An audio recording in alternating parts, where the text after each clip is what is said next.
தமிழகத்தில் வாக்காளர் பட்டியலில் பெயரை சேர்க்க தேர்தல் ஆணையம் அளித்த அவகாசம் இன்றுடன் முடிவடைகிறது. கடந்த டிசம்பர் மாதம் 19ஆம் தேதி வெளியிடப்பட்ட வரைவு வாக்காளர் பட்டியலின்படி தமிழகத்தில் 97.38 லட்சம் வாக்காளர்கள் நீக்கப்பட்டுள்ளனர்.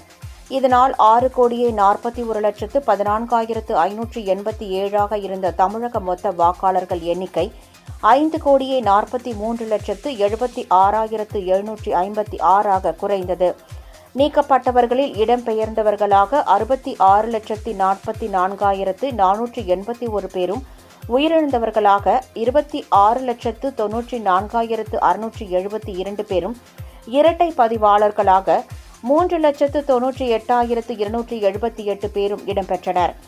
வரைவு வாக்காளர் பட்டியலில் பெயர் நீக்கப்பட்டவர்கள் பெயர் சேர்க்கவும், 18 வயது பூர்த்தியானவர்கள் புதிதாக வாக்காளர் பட்டியலில் பெயர் சேர்க்கவும் கடந்த டிசம்பர் மாதம் 19ஆம் தேதி முதல் ஜனவரி 18ஆம் தேதி வரை கால அவகாசம் அளிக்கப்பட்டது.